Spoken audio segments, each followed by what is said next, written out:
Yes. All right. Good afternoon, parents. Good afternoon, students. It's wonderful to see your lovely and excited faces this afternoon. Thank you for coming and welcome to Kinderfield Highfield Final Championship 2024. Here, thank you. Here we're going to see the students compete in our debate competition. But first, let me introduce myself. My name is Miss Anna. I'm from Highfield, Duren Sawit. I will be the chairperson or MC for today's debate competition. The guest judges for today are Mr. Egi Rian Aldino. Good afternoon, Mr. Egi. And we have also Mr. Wendy Billiam. Good afternoon, Mr. Wendy. All right. Okay. For parents and spectators, I would like to remind you to please switch your handphone into silent mode. Please keep your voice down and maintain the room's composure. If you want to take pictures of your child, please do so in the provided space, probably from the back there. And if you need to enter or leave the room, please wait until one group finishes talking. You are not allowed to guide or help the debaters. Eating inside the room is prohibited, but I'm sure that a bottle of water, mineral water, is fine. All right. Here are the results of the raffle from the third PIC meeting. So we have Team A from Highfield Depok, and we have Team B from Highfield Bekasi. Team C is from Highfield Duren Sawit, while Team D is from Cirebon. Okay, yeah? So I hope that every team has already acknowledged which team you are, yeah? There will be a total 4 matches. It's going to be only semi-final and final round. There is no elimination round. So match 1 is going to be Team A versus Team B. That is semi-final 1. And then match 2 will be Team C versus Team D. That is semi-final 2. And then for the final round will be match 3. It is from match 1 defeat versus match 2 defeat to win the 3rd place. And then match 4, the last one, is the final, which is from match 1 winner versus match 2 winner to win the 1st and the 2nd place, yeah, the runner-up. All right, before we start the competition, let me read the rules and regulations. The motion will be decided by a raffle done by the chairperson, by me. And each team will be assigned as an government or pro and opposition or con team via a raffle, all right? And government team will always start first. In every debate, each team shall have an equal amount of speaking time with details as follows.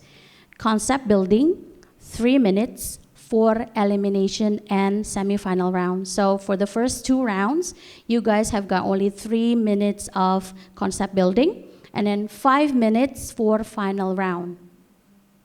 All right, for the concept building. First speaker has got 4 minutes. Second speaker, 4 minutes. Third speaker, 4 minutes. But for the reply speaker, only 1 minute. For timing, a timekeeper shall be present at each debate to time the speeches. 1 time ring of bell, 1 minute. 1 minute warning and POI is allowed. And then 2 times rings of bell, POI is closed. 3 times rings of bell, time is up. The bell will continue ring until the speaker stops. Okay. When time is up, participants stop talking. Any words mentioned after the time is up will not be considered in the judging. Participants should always conduct themselves with dignity and be polite towards other participants and officials. Participants must not disrupt an opponent's speech with any interruptions or distractions, such as loud whispering, shuffling of shoes, rustling of paper, grimacing, affected laughter, etc., etc., all right? The only tools allowed are stationeries and script, which contains data about the motion. Gadgets or any other modern devices, your phones, your tablets are not allowed. Any violation of this will result in direct disqualification.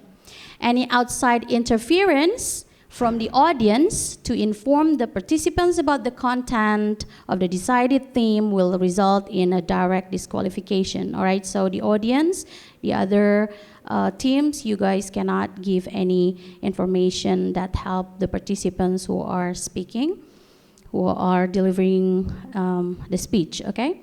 The judges' decisions are final and cannot be altered. Is that clear for everyone?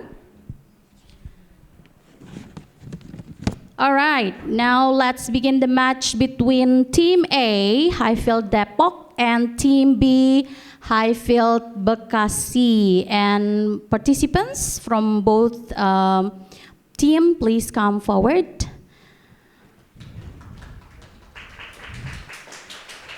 Yes, you may please stand up here at the front.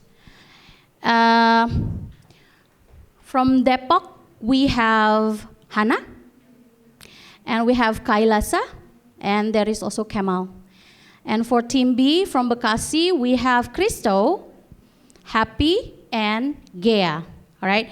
Now, we will decide on the government and the opposition teams. So which one is going to have tails or head? Which one? You guys, which one do you pick? Head or tails? Tails. So you guys are head, yeah? Tails. Okay. Miss Depok, choose tails. Okay, it's heads. All right, so you guys pick head, right? Can you please toss again? Oh, so Bekasi can choose, yeah, whether it is government or opposition. Are you going to be government or opposition? Government. All right, so you may please sit down over there, and Depok, you may please sit down over here.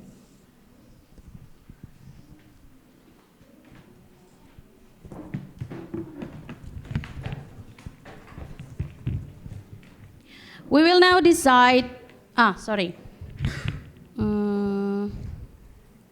so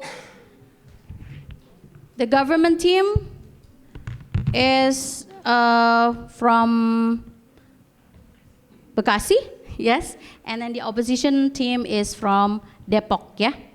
I will now do the raffle to decide the motion. You will debate. And it's motion 1. What is motion 1? This House would allow political topics to be discussed in school. Before that, I'd like to get information. Which one is the first, second speaker? The first, the second, Kailasa? You're going to be the second, so you have to sit right here. And you're the third. So, what's your name again? Hana, Kemal, and Kailasa. Okay. First speaker? Yes. Right. So, the first speaker is Gea. All right. The second speaker is Happy, and the third speaker is Christo. All right. Each team will have 3 minutes for concept building, and your 3 minutes start now.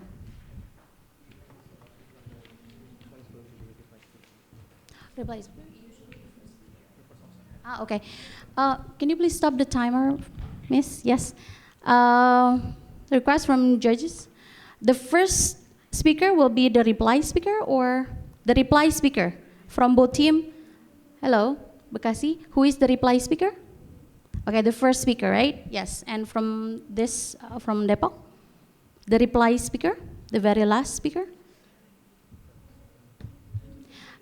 It is only allowed for the first and the second speaker only. So Kemal will be the reply speaker. Okay. Second speaker from Depok and the first speaker from Bekasi. Okay. 3 minutes start from now.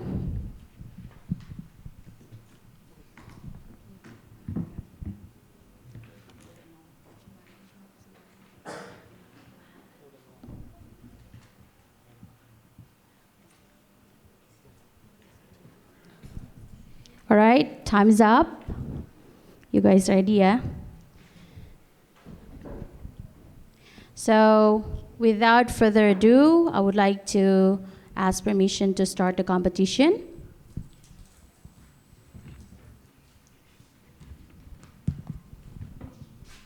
I would like to call the first speaker of the government team, Gea, to begin her speech. Your time starts now. Good afternoon, judges, ladies and gentlemen of the audience, and also respectable elections. My name is Gea, and I will present as the first speaker, and I'm here alongside with Happy as the second speaker, and Crystal as the third speaker who will conclude our arguments.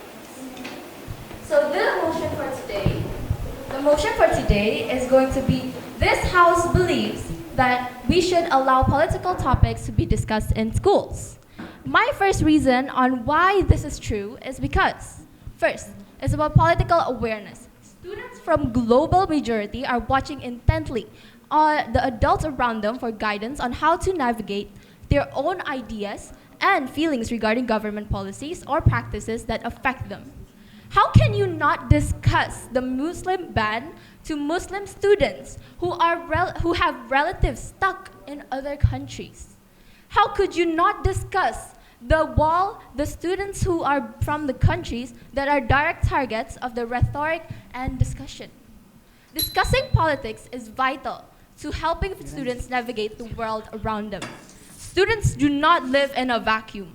Political issues and current events may be controversial within wider society, and students in the classroom may be experiencing these issues firsthand and may need help understanding or how they fit into the wider world. The roles of teachers, and specifically social studies teachers, is to skillfully teach young people the theories behind political issues rather than pushing their own views or political agendas. I would also like to mention that in the current times in which Capres is very relevant, we can see that there are many cases and many information spreading around social media. Rather than the students having to rely on social media on their knowledge, it would be best for students to gain this information directly from their teachers instead, who can provide unbiased opinions and also unbiased knowledge. Not like social media, which is corrupt with hoaxes and also false information. Third, I would like to talk about the importance of voice. The most important aspect to the question for the best ways to respond to teaching politics in the classroom is developing strong relationships with your students when you teach them how to use your voice. The student agency is crucial to childhood development, especially during their late elementary and middle school years. Students must learn that their voice is appreciated and is heard, and this can be learned through school and through listening to politics from their teachers. But that type of environment requires teachers directed examples, student practice, and also continual scaffolding of skills that match the students' intellectual and social growth. Keeping politics out of the classroom does not prepare students for civic life. Placing limits on controversial topics that could bubble to the surface at any point tells the citizens that no one is invested in hearing their opinions. That destroys democracy. Then, we also need to think about the critical thinking skills that students can obtain from hearing about politics in their school. Political discussion in schools play a pivotal role in fostering critical thinking among students. Through these discussions, students are exposed to diverse perspectives, evidence, and arguments, compelling them to analyze and evaluate the information critically.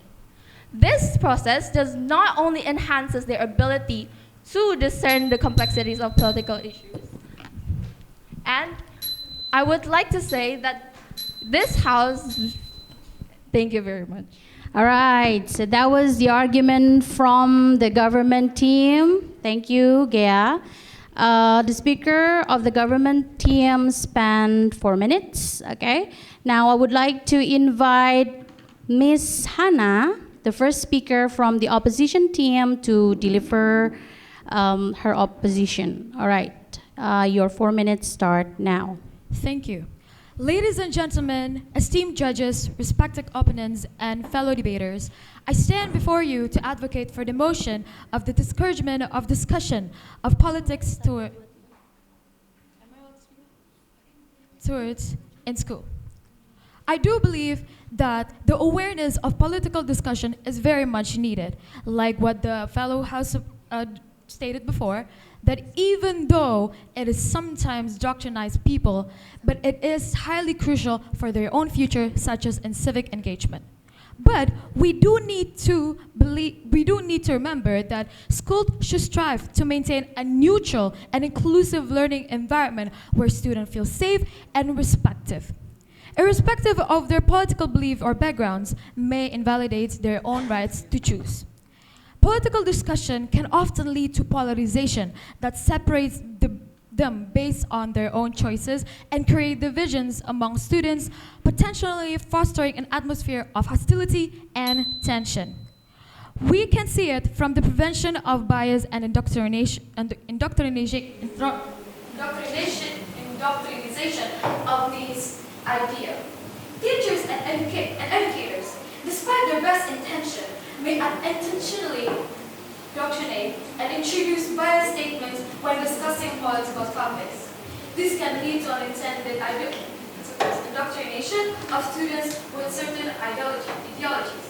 These are supported by the Indonesian Teachers Unit Federation, because you mentioned chapters before, but they concern the Constitutional Court's decision allowing them election candidates to campaign in schools and campuses without attributes and with the school's permission could potentially turn schools into campaign arena targeting first-time voters. We should remember that in Article 72 of Election Commission Regulation number 15, year of 2023, which is recent, they stated that the use of government facilities, place of worship, and educational institutions for campaigning is forbidden. Therefore, when there are many students that coming from diverse ideas, that come from diverse understanding, students at various stages of cognitive and emotional development, introducing complex political discussion may overwhelm younger students or those who are not equipped of a critical analytical thinking of political nuances. Students that are prepared and does not understand this may be excluded from their friends, causes a social tensions in school environment. Allowing students to mature at their own pace and their own way to introduce themselves of political topics at appropriate and developmental stages is crucial for fostering a healthy understanding of politics. By that, in conclusion, while recognizing the importance of political awareness and civic engagement, we must acknowledge that there are more vital understanding that is needed to preserve a mutual academically focused and inclusive learning environment in our own school. By discouraging the discussion of political topics within the school setting, we pave the way for a more harmonious and conducive atmosphere for learning and personal development without any bias statement, both from teachers, educators, or fellow students that aren't supposed to be discussing that at school. Thank you. All right, that was 3 minutes and how many seconds? 38 seconds. All right, that was the rebuttals from opposition team. And now I would like to invite the second speaker of the government team, Happy, to begin her speech. Your 4 minutes starts now. Keeping politics out of the classroom is like keeping water out of rain. Why? You said that students will be exposed to topics that not everybody would agree on, which is a controversial topic. But learning about something like this since they're young will further make them know about acknowledging other people's opinions. Because of course, people have different opinions. They come from different backgrounds, they have different ethnicities. And learning about these words ever since they're young will make them more open-minded in the future. And knowledge, since they're going to be teaching them at school about politics, is going to educate them more. Because of course, there are lots of things that come to the political background of, let's say, chapters before, such as what the policies that they're going to implement are going to be. So people are biased everywhere, and learning to find real data sources, people are going to know which one is only made for swaying people, which one is only made to indoctrinate you to choose them. Also, talking about politics actually just increases their critical thinking skills. Why? Because there are lots of fake news. People fabricate the news every single day. They persuade others to choose them with things that aren't even true. And also, oftentimes, in applications like TikTok, people actually glamorize hoax. So, people, as you can see, they're easily swayed by trends in TikTok, such as which president is the funniest to coolest or which one goes live on TikTok the most. They don't care about the policy that they're going to implement. They don't care about what they have to stand for. They don't care about the country that they're defending. It's about them. It's about you choosing them. Also, if we don't talking about this since they're young, people are going to pick randomly, and there are unexpected implementations on the policy. Also, there's something called sheep mentality. What is this? It is behavior where humans, they flock like sheep subconsciously, and they follow the majority of people. They follow whose opinions are the majority. Why? Because if they don't, they'll be alienated. And talking about this since they're young just implements the structure and the foundation that it is okay for people to have different opinions. It's okay for you to not agree with your friends. Also, we should understand diversity because, of course, given that politics encompasses a broad spectrum of perspectives and ideologies, these conversations help to expose students to the rich tapestry of thoughts. By delving into political discourse, students not only gain insights into varied viewpoints, but also develop an appreciation for diversity inherent in the society. This understanding, which is cultivated, has the potential to contribute significantly to the open-mindedness and acceptance of people. Also, there's the importance of voice. Student agency is crucial to childhood development, especially during the late elementary and middle school years. Students must learn that their voice is valid when they contribute to the larger conversation, but that their voice must be respected, understood, and appreciated. There's a total of 21.56 million of people who are aged 15 until 19 in Indonesia currently. And if we do not teach about these people, about politics now, when some people are not even willing to learn about politics out of the school, just like other things such as mathematics. But do we need mathematics? Of course we do. Just like politics, we cannot just ignore this. Some students are not willing to put this effort to learn, which is why students need to be taught about politics at school. And then we have proposed multiple reasons why we should support our stance of teaching children about politics at school. Because of course, we only have a limited amount of things, such as learning PPKI and SS, which not even lots of people pay attention to, which is why we need to further improve the development of teaching students politics at school. Thank you. Right, thank you very much. That was interesting rebuttal from government team. With the time span 3 minutes 38 seconds. All right, now I would like to call the second speaker from the opposition team, Kemal, to begin his speech. Your 4 minutes start now. First of all, I appreciate your House's opinions regarding this matter. However, myself, Akai Kemal Altaf, as the second speaker of the opposition House, still vehemently opposes this motion to be passed. First of all, we need to take a step back into Indonesia's laws. Article 72, as mentioned earlier by the first speaker of the Election Commission Regulation number 15 in 2023, states that the use of government facilities, place of worship, and, most importantly, educational institutions for campaigning is prohibited. The other house mentioned that Capres, or what our presidential election candidates, will be active during this time, especially since this is the year of politics. However, by allowing political topics to be discussed in school, this may create a breeding ground for for potential electors to be biased due to the activities of these political figures in educational institutions. We would also like to mention that schools are, as of now, the place of one of the largest group of voters, Gen Z, as well as the millennials. 56% of voters in Indonesia, as of now, are Generation Z, as well as millennial voters. It can be said, it can be argued that by allowing politics to be discussed in school, these groups will be one of the first to be affected. By being affected, this means that the groups will be biased, because humans are inherently biased. Humans, also including teachers, as the other house mentioned earlier, will be biased. And by allowing political topics to be discussed in school, there is a possibility that bias as well as indoctrination will be passed on along to the students, which is of course going to be negative, as it fosters an atmosphere of, first of all, hostility. We may not be able to fully articulate our emotions when discussing sensitive topics. And aside from hostility, we may also lead to polarization. Polarization occurs due to the discussion of political topics. And as a result, our House vehemently opposes this motion.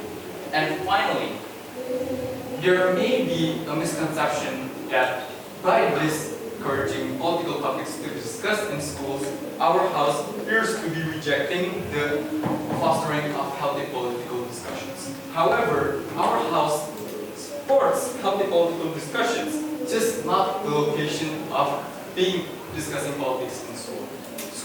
Schools are neutral vessels. Schools are meant as a place where information is passed on from generation to generation. By allowing the political discussion in school, it can be said that we will be placing bias onto the next generation over and over again. And who knows how long this bias can be passed on before it will be stopped. Therefore, in conclusion, our House supports political awareness as well as civic engagement. However, we just deny the right of political activities to be discussed in schools. Again, due to the neutrality of schools and its academic focus, we must reject the motion that political activities are to be discussed in schools. Thank you for your attention during this. All right, that was the second speaker from the opposition team, Kemal. And Kemal has spent around 3 minutes 42 seconds. All right. Now, next, I would like to call the third speaker of the government team, Cristo, to begin his speech. Your 4 minutes starts now. Okay, so good afternoon, ladies and gentlemen, judges and respective opposition team. First of all, my name is Cristo. As introduced by the first speaker, I will be the third speaker, which will be concluding and rebutting you guys' statements. First of all, you guys say that you agree that politics are good to be discussed in schools. Am I right? Yes. Are good to be discussed, but not at schools. Yeah, revise my statement. And where do you think is the perfect place for students to learn politics?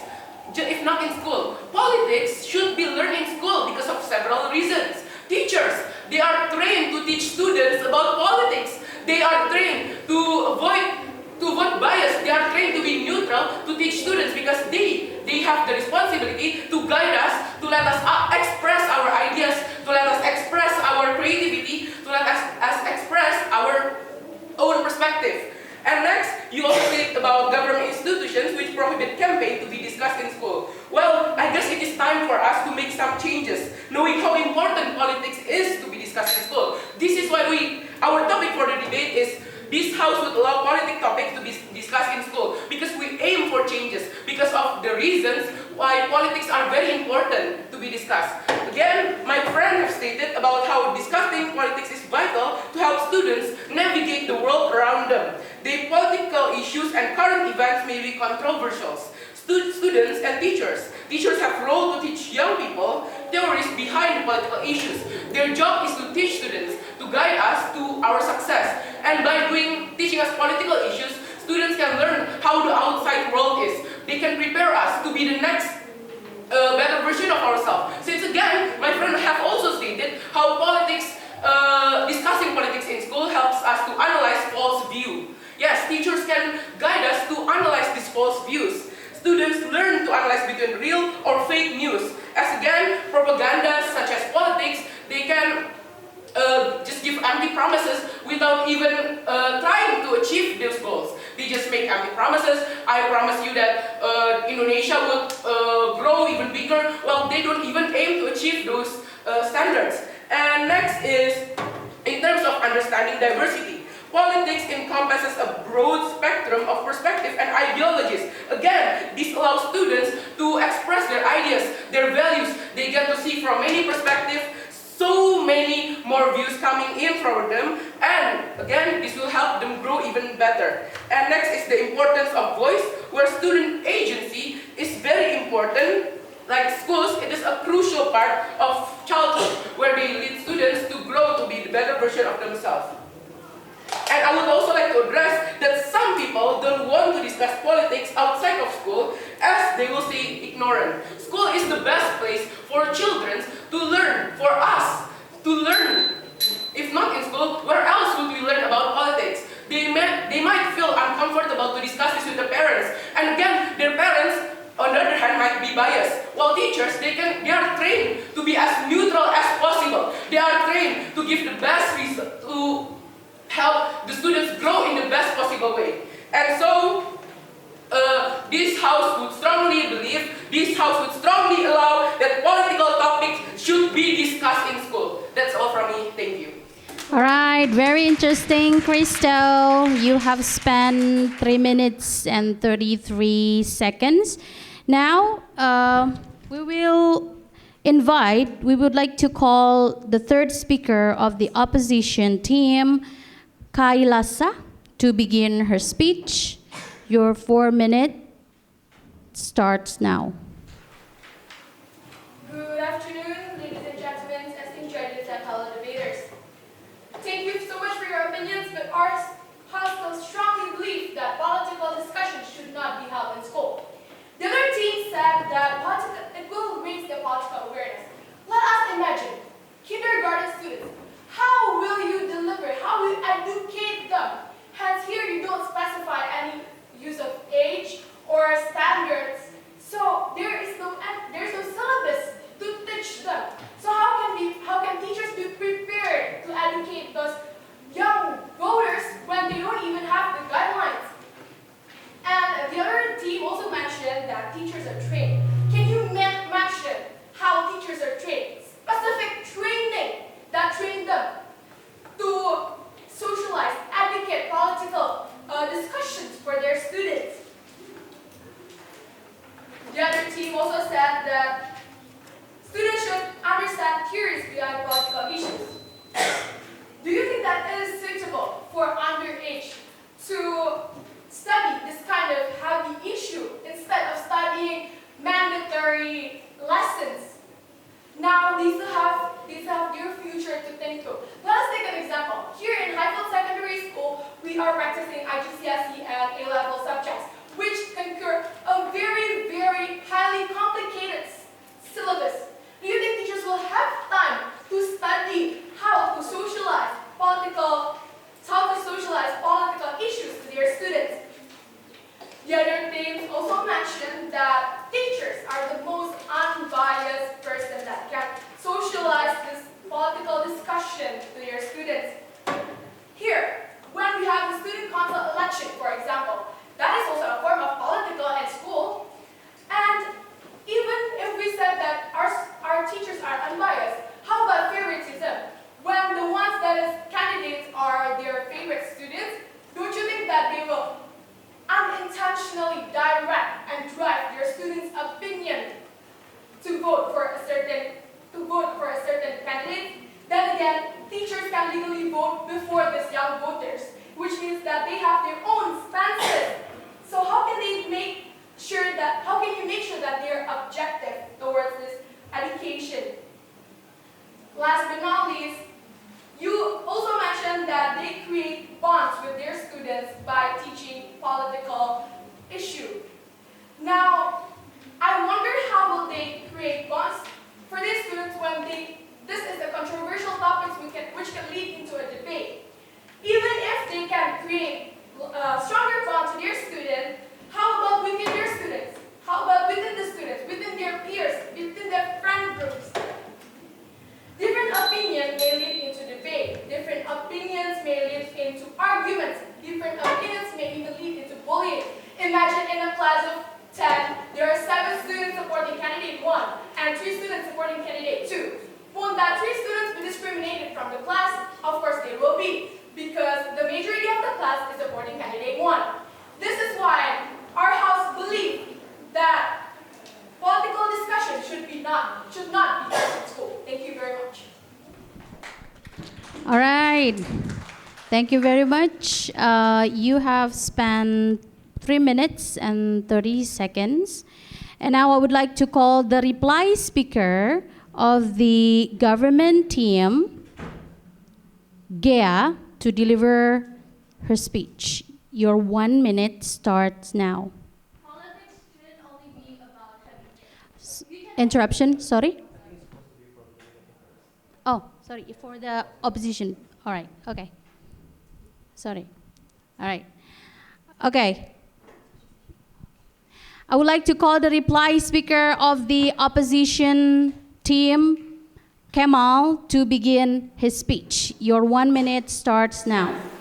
Acting as the opposition house's reply speaker, I, Kemal, would still vehemently stood by our motion that political topics have no place to be discussed in schools. As mentioned earlier, our house strongly believes in the neutrality as well as learning focus in schools. By providing political topics space to be discussed in schools, it can be argued that the school's nature as a neutral vessel for students to learn and for information as well as knowledge to be passed on from generations to generations will be disrupted by both bias as well as indoctrination. We appreciate the other house's opinions regarding this issue. However, our house still stood by our statement that political topics have no place in schools and are not to be discussed here. Thank you. All right, thank you, Kemal. Your time was 56 seconds, and I would like to call I would like to call Gea from the government team to begin her speech. Your 1 minute starts now. Politics shouldn't only be about heavy topics, but for younger students, we can educate about the simplicity, such as the history of a country. And to remember, High Innovate in the school does discuss politics.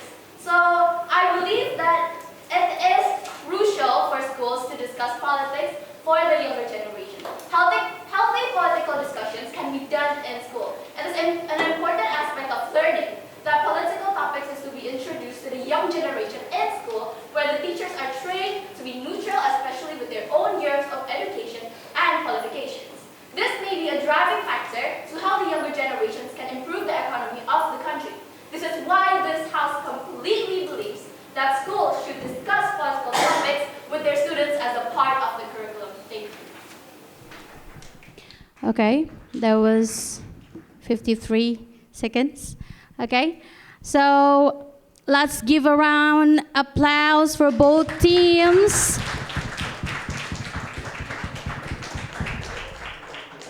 Okay, and now the judges are trying to have some kind of discussion. Have you got the results already? So judges, all right. Okay, so yeah. While we're waiting for the winner for this round, probably some questions to the opposition and government team. You guys think that you have delivered the speech very well. What's your comment on this round? Do you agree? Any kind of comments or opinion or things that you would like to share with the audience and for today's competition, round one? Personally, I do agree with your stances, so it is quite hard for me. It was actually quite hard for me to argue. But then again, it is a debate competition, so there should be an open against and for team. Thank you so much for arguing it with us. It is a very great debate session. I do really love all of your intonations, all of your arguments. Thank you so much for first round. That is great, yeah. I, as the MC, also enjoyed competition. Yeah, it was a very tough thing that you guys tried to share your opinion, your rebuttals, and everything. And from government team, do you guys have anything to comment on? Something that you would like to say? I really appreciate this debate. You guys did so well, and I'm so proud. And I understand that this is such a hard topic to be debated, and I think we all did well, and I hope for the best. Thank you.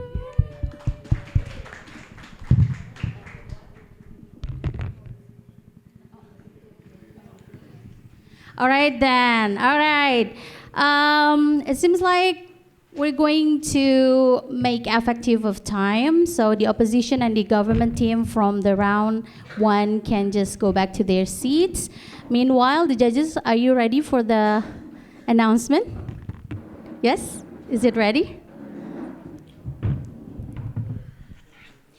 Meanwhile, I would like to call the two teams from the next round, Highfield Bekasi and Highfield Cirebon. Sorry? Sure. Yeah. We're going to be waiting for you until all students are here, and then we're going to announce who are going to go to the next round. Yes. For temporary Bekasi, yeah. So it's Duren Sawit versus Cirebon, all right? Okay, so Team C from Highfield Duren Sawit and Team D from Highfield Cirebon. Team C from Duren Sawit with Samantha as the first speaker, yes. And then we have here Nadine as the second speaker. We have also Nafiza as the third speaker. And from Cirebon, we have first speaker, Sakura, yes. And the second speaker, Nabila. And the third speaker is Angelina. All right. So which one do you guys pick, heads or tails? Heads. Okay. So you guys tail. Yeah. Miss, can you please toss the coin? Okay, it's tails. So Cirebon, you may choose whether you are the government or the opposition team. Opposition. All right. You may please sit down over here, and Duren Sawit, please sit down over there. Please sit in an order manner. The first speaker over here, first speaker, second and third. Okay, before we start the second round, may I know who is the reply speaker from each group? The reply speaker is the first speaker. Samantha, are you going to be the reply speaker? Okay, the reply speaker will be the first speaker from both teams. Judges. Okay, the announcement for the first round, is it ready? Oh, okay. So we're going to continue to case building. For the government team, it's from Duren Sawit, and for the opposition team is from Cirebon. Air conditioner is too cold. I will now do the raffle to decide the motion you will debate. Okay, so it's going to be manual. All right, yes. Number 3 motion is, this house believes that cyberbullying should be legally classified as a criminal offense. Okay, so that's the motion. Okay, so each team will have 3 minutes for concept building. Your 3 minutes starts now.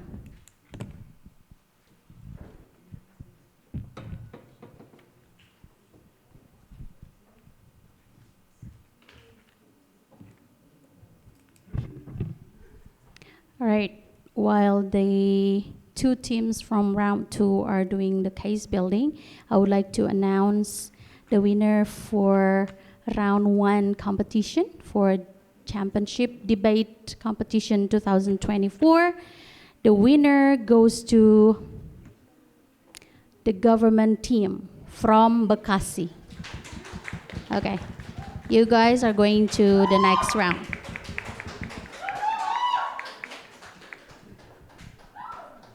Time is up. Okay, time for case buildings up, guys. Without further ado, I would like permission to start the competition. I would like to call the first speaker of the government team, Samantha, to begin her speech. Your 4 minutes start now. Okay, good afternoon, ladies and gentlemen, esteemed judges and fellow debaters. My name is Samantha and I'll start my speech. So the definition...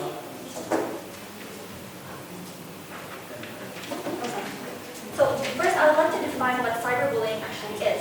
Cyberbullying is the use of technology to harass, threaten, embarrass, or target another person, including spreading lies, sending hurtful messages, and impersonating someone embarrassingly.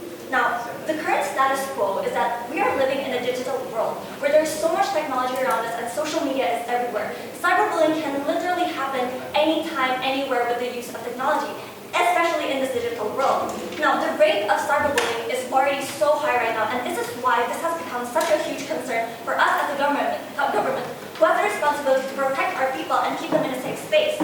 That leads me to our first argument, which is, first, cyberbullying has many detrimental negative effects on everyone, on young people until people of old age. It can affect them emotionally, physically, and mentally. There have been lots of suicidal cases where that is caused and stemmed from cyberbullying, such as those ones where a lot of people start sending terror attacks and terror messages, threatening messages that leads people to coop themselves up in their rooms and just not talk to anyone. And that is a very negative effect of cyberbullying that we have to change through this mechanism. Now, how is our mechanism going to solve this? First, we have digital footprint that is not erasable and it's trackable. That is why, with this mechanism, we can be able to figure out if people are actually really, how bad the cyberbullying rate is, and if these people can be punishable or not. Of course, some lines may be blurry because this is a subjective matter. How much can a message actually threaten someone? That is a subjective matter. But that is the usage of having juries and trials and having a judge so that they can judge what is right and what is wrong. And that is why this is detrimentally needed in our society right now. Again, this is required to reduce the rate of cyberbullying, which is so high right now, to create a safer digital world where everyone is in now. Children from kindergartens already have phones in this digital era, and they should be able to have freedom of speech by... please. Okay. So, can you please define the term definition? What do you mean by legally classified and criminal offense? Also, what do you think about the UU ITE that we already have now, which criminalizes harassment, bullying, threatening, blackmailing, and disrespecting? Thank you. Thank you for your POI. I will get on to that later. Now, we have to create a safer digital world for these people, and especially since some of these digital laws that have been implemented are not always seen through, and it requires more attention.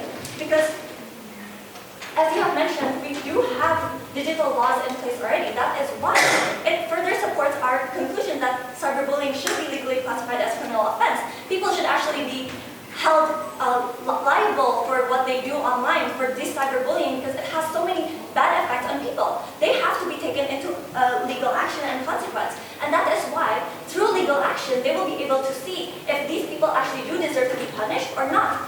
How bad the effects of these cyberbullying are. And of course, there are exceptions on minors because although minors can experience these, they also have to have freedom of speech online. They cannot be afraid to say what they speak online and then have the fear that, oh, I will be attacked for saying such things. And that is why, that because we are living in a digital world where we communicate online, we have to be able to be safe and not afraid to speak online about things that we do believe. Okay, time is up. Thank you, Sam, from government team. Your time is 4 minutes. You have spent 4 minutes, I mean. And now I would like to invite Sakura, the first speaker from the opposition team, to deliver her speech. Okay, your time, your 4 minutes starts now. Okay, good morning, ladies and gentlemen. We are the opposition team, and I would like to tell you how the government has offered us nothing, because UU ITE already criminalizes cyberbullying, like they've mentioned before, which includes defamation, insult, threatening, blackmailing, and disrespecting, and invading or spreading of personal informations. What do you mean by classification? What changes are you trying to bring to our policy? Therefore, we believe that the spirit of the motion is overcoming the real problem, that is tackling cyberbullying without increasing the crime rates. And we've done this by not classifying cyberbullying. We have the same objective, that is tackling cyberbullying. We agree that cyberbullying does bring bad influence to its users. However, we would like to tackle and minimize the act of cyberbullying. Therefore, I will be talking about restorative justice and rehabilitation, while my second speaker will be talking about law enforcement and the broken window policy. Okay.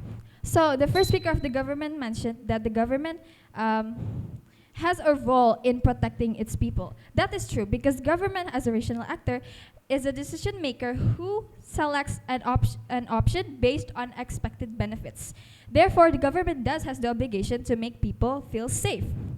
This is included in the criminal justice system. That is the entire process of law enforcement, from the police to the courts and finally punishments. So ladies and gentlemen, criminal justice system have 4 aims. 1, it's punishment for the criminals. 2, protection for society. 3, deterrence for similar act. And 4, rehabilitation for offenders or criminals.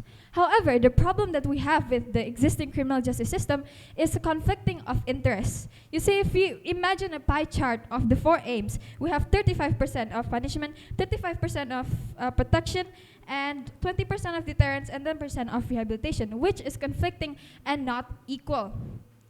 Therefore, the tougher we punish criminals in this case, it will be harder to rehabilitate them. How do we increase the percentage of rehabilitation in this criminal justice system? And the more we isolate criminals, secondly, it will disconnect them from society, and it will be harder to reintegrate them to society because they belong in society. And how do we help them get back? Secondly, my second argument is restorative justice. So restorative justice is an approach to justice that seeks to repair harm by providing an opportunity for those harmed and bullied to address their needs in the aftermath of cyberbullying. There's a fully restorative approach, which includes community conferencing, restorative dialogue, and peacemaking circles. So the aims of restorative justice that we, the opposition team, would like to propose is focus on needs of victim and harm is repaired for the victims. Secondly, acknowledgement of responsibility and obligation to repair harm for the offenders, and responsibility to create safe and healthy community obligation for recovery, and address root causes of crimes for the community they are living in. This is often used to tackle and help put an end to physical school bullying that is already used in Canada. According to Toronto District School Board, 73% of students who taken part in a restorative process did not get suspended again after their first suspension. This means that our approach of restorative justice that we're proposing to you will decrease the crime rates and the tendency for bullies to reenact cyberbullying. Therefore, I would like to reinstate that we have the same objective, that is tackling the cyberbullying rates. However, it is better to tackle the problem with restorative justice and not punitive measures that is already in the UIT. Therefore, I urge you to stand by the opposition. Thank you. Okay, that was Sakura from opposition team with 4 minutes time spent. Okay, so we would like to call the second speaker of the government team, Ms. Nadine, to begin her speech. Your 4 minutes start now. Would you like to use the microphone or not? Yes, turn it on. I think it's just off. You can just turn on. Okay. Yes. Okay. Thank you. Your 4 minutes starts now. Hello, my name is Nadine, and I'm the second speaker from the government side. Okay, so first of all, the first speaker has mentioned their solution, which is restorative justice. However, our side would like to disagree the effectiveness of that said restorative justice, because the point of doing cyberbullying is that your identity is not how you are defined in the real life. what you identify as on social media may be completely different. Therefore, if you were to meet someone on the street and you talk to them normally, okay, you act as a friend and you talk nicely, but on social media, you may say completely different things. And therefore, what if that said action on social media is not held liable, then it would not be traced that that person has done or offended someone, whether it is real life or not. And continuously, the action of cyberbullying itself is done usually by people who are, as how people would say it now, chronically online. What that means is that people would tend to do most of in their interactions online. And that relates to this theory from a sociologist called Baudrillard regarding the simulacra or simulation, which relates to hyperreality, where people do not really differentiate how real life and how technological simulation is. So they rely on technological platforms to interact with other people. Therefore, their actions in real life may not represent how they actually are. But their actions on social media has proven so many severe impacts, such as the first speaker from our side has said, suicide. There are so many idols or any other public figures that have done suicide due to cyberbullying, not due to the people that they know, but people they do not know, but are continuously affected by their comments. And especially in social media, there is no limit to what comments there's no filter and no limit to what they receive and what people can send. So it is very in a mass matter. Therefore, the impact would more likely be larger than if bullying were to be said in real life, if it were from one person or two or just a small group of people.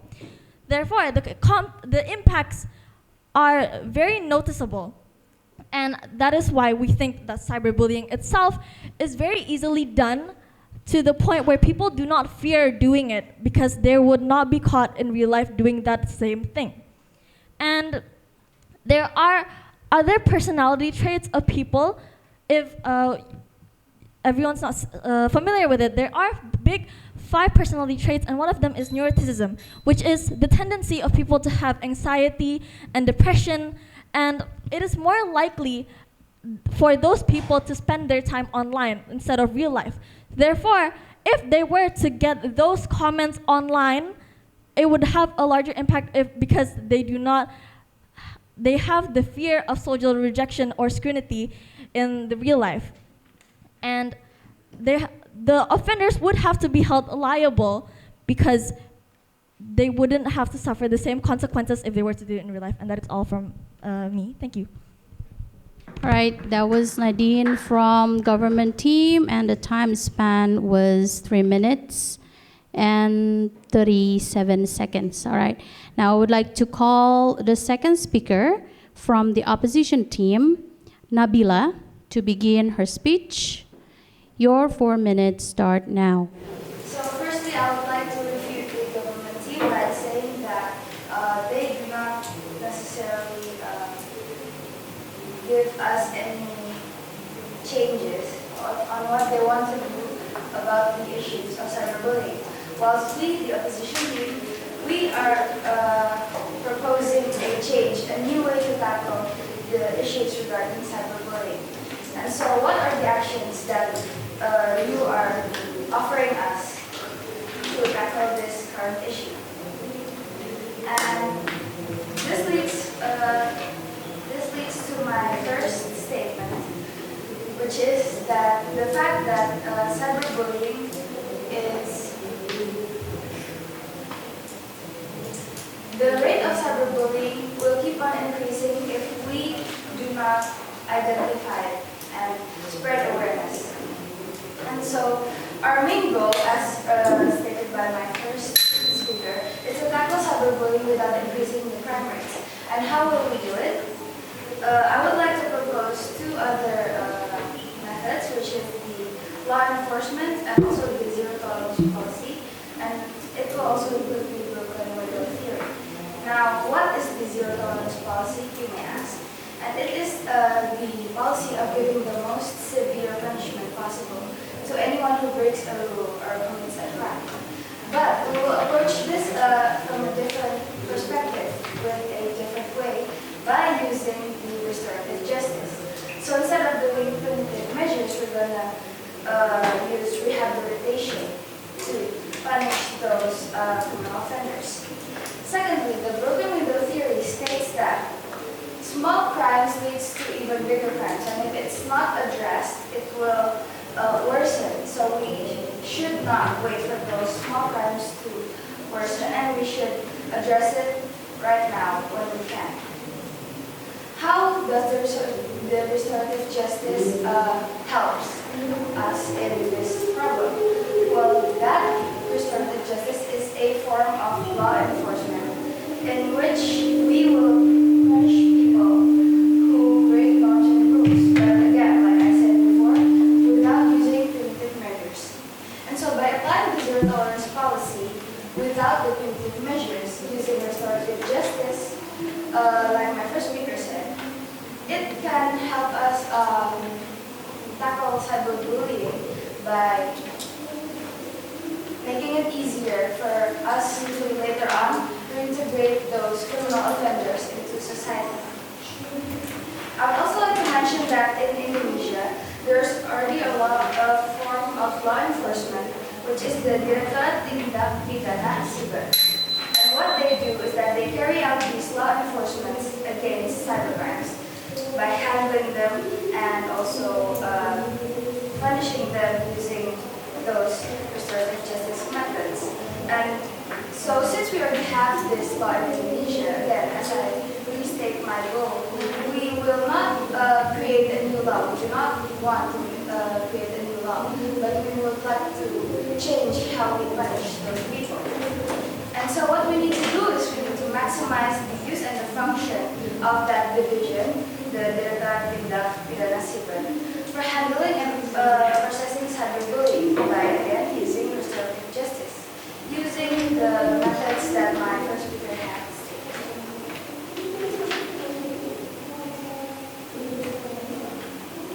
We also agree that cyberbullying is bad, so we are on the same place here, but we have different approaches, and that's all. Okay, that was Nabila from the opposition team. The time spent was 4 minutes. Now I would like to call the third speaker of the government team, Nafiza.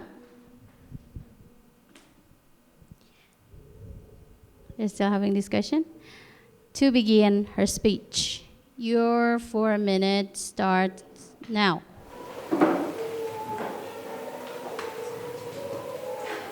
Okay, so as the third speaker from the government side, I would like to state that the opposition side has failed to understand the motion today.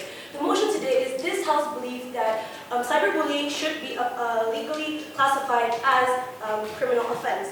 The second speaker of the government, of the opposition side, has stated that they will apply zero tolerance mechanism, which giving the people who does cyberbullying most severe punishment. And we do not stand by that because what? Because it means that we directly judge the person that do bullying. Well, we don't want that, because what we want is by classifying as a criminal offense, we would have judge and jury that will judge, analyze, interview thoroughly and neatly the case of cyberbullying, which we will find out that what is the cause and what is the root of this cyberbullying. We don't want to just directly judge, oh, you do bully, you hate speech me, and you will give punishment as that. No, we cannot just classify that as, we cannot directly judge like that. We have to have a thorough process about what is causing this cyberbullying. Therefore, we wanted to make it as a criminal offense. Number two is that the first speaker of the opposition side stated that we have some conflict in interest because there has no not equal in aims, such as punishment, protection, deterrent, and also rehabilitation. But what if the cyberbullying caused to suicides and deaths?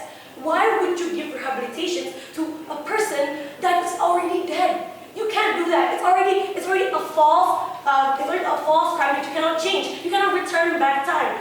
So rehabilitation implementation also wouldn't be effective as people have different personas on online offline that has been stated by my second speaker, which is the hyper-reality theory. And they are still likely to continue negative actions online.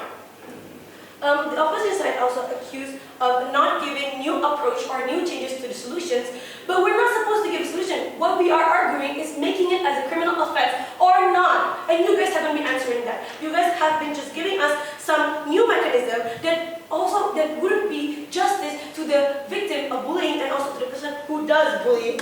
And the second speaker of the opposition has stated that they will apply broken window theory, where small crimes lead to larger crimes.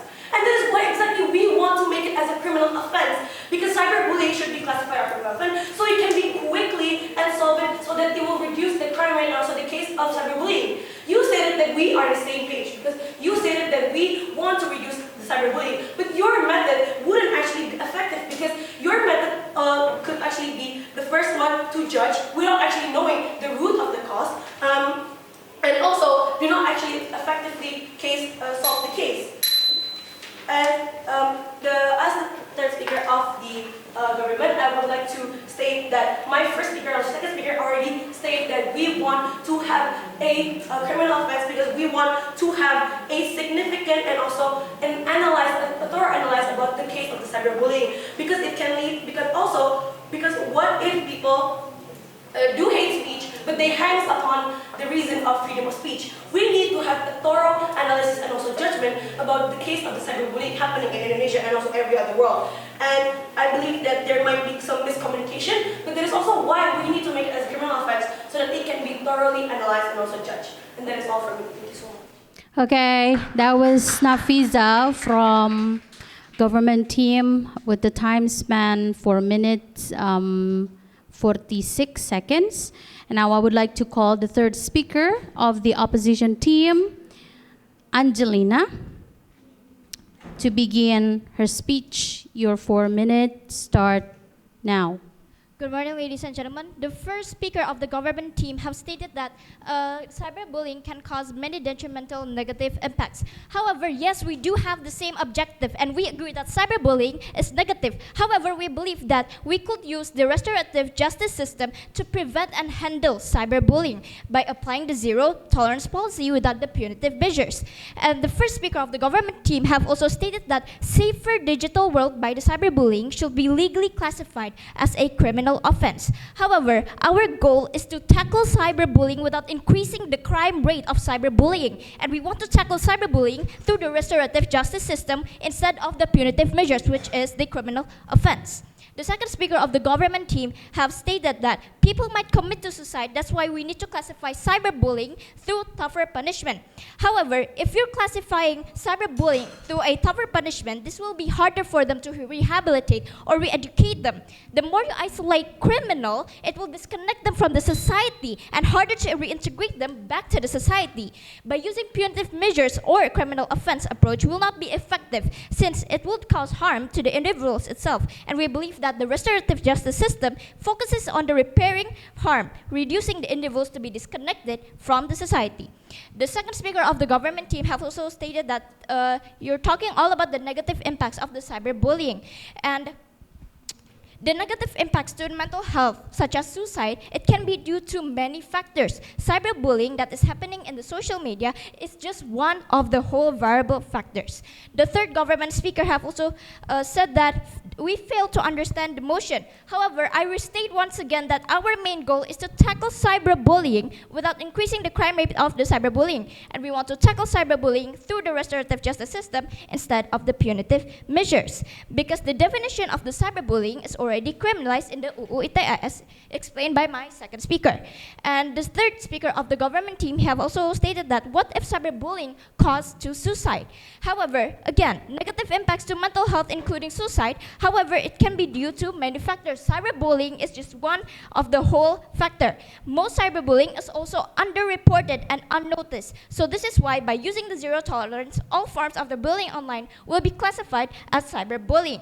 And you're changing nothing of the status quo. So why are we even debating? Yes. So the suicide I'm talking about is the suicide caused by cyberbullying, not just, you cannot consider any factor, because what I'm talking about suicide caused by cyberbullying. So specifically, caused by cyberbullying. Cyberbullying can lead to many factors. Cyberbullying is through the social media. Social media is one of the whole variable factors, and yes, it can lead them to suicide. That's why we are wanting to tackle the cyberbullying. We want to reduce the suicide. However, we do not want to put it into a criminal offense, but instead we want to put it in a restorative justice system instead of punishing them, because punishing them or having tougher punishment for them, it will be harder for them to re-educate. And I would like to argue and restate of what my team have said. The first speaker of my team, we have said that the tougher we punish criminals, the harder it is to rehabilitate. Our main goal is that we re-educate, we rehabilitate them instead of putting them into a crime.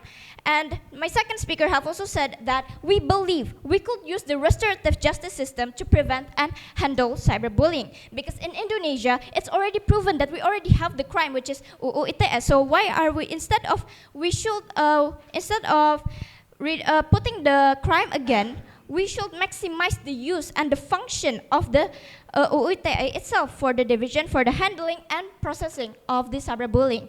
In this case, I urge you to stand with the opposition team. Thank you. Okay.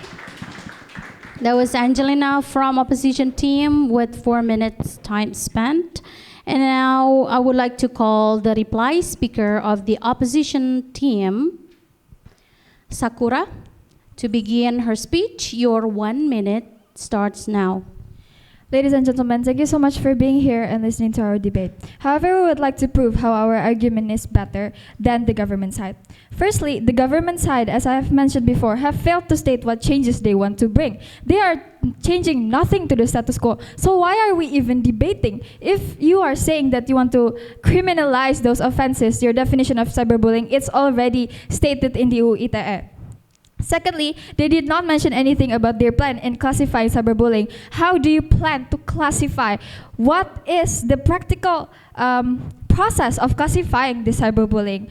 On the other side, we have proposed an alternative solution in enforcing and tackling cyberbullying, which is the rehabilitation based upon the criminal justice system, the restorative justice, and broken window theory.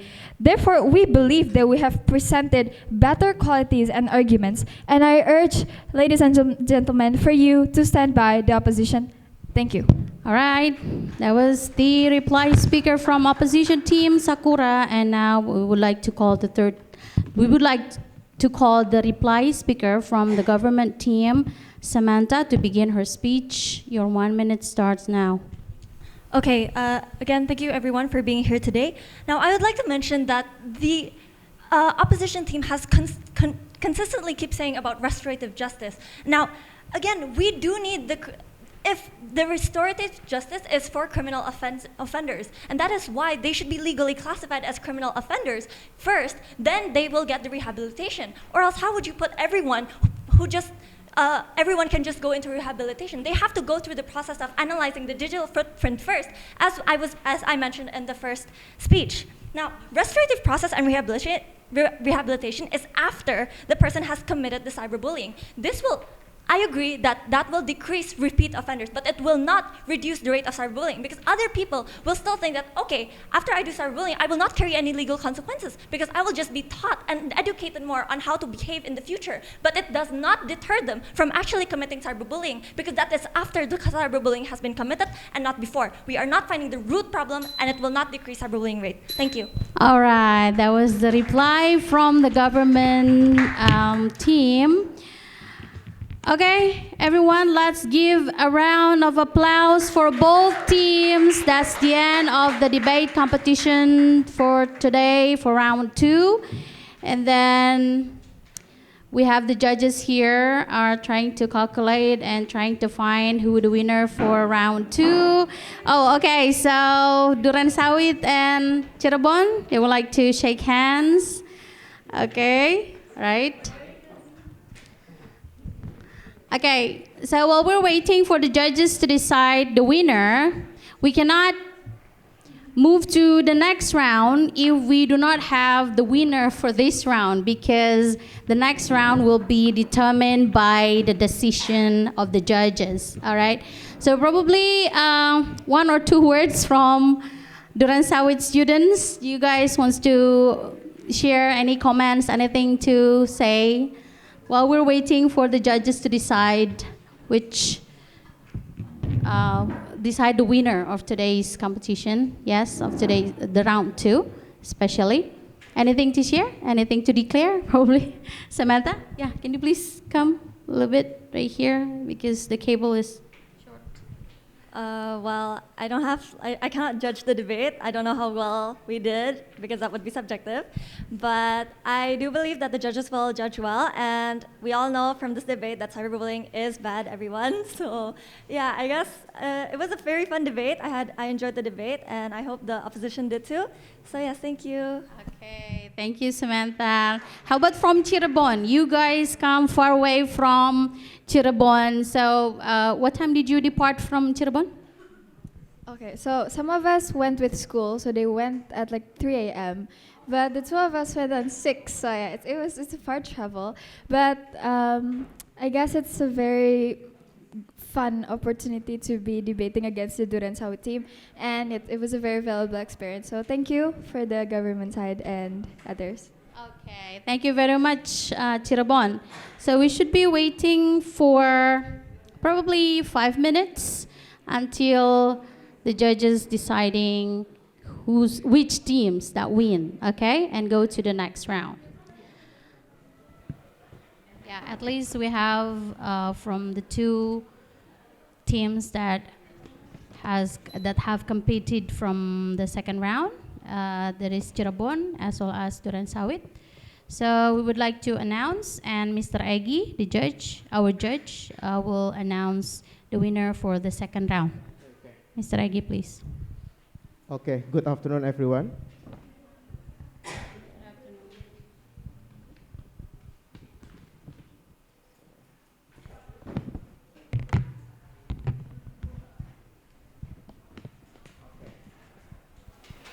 In the battle between Duran Sawit Center as the government team versus Cirebon Center as the opposition team, under the motion, this House believes that cyberbullying shall be classified as criminal offense. The judges already have tough deliberation, and it is a little, like a minor debate.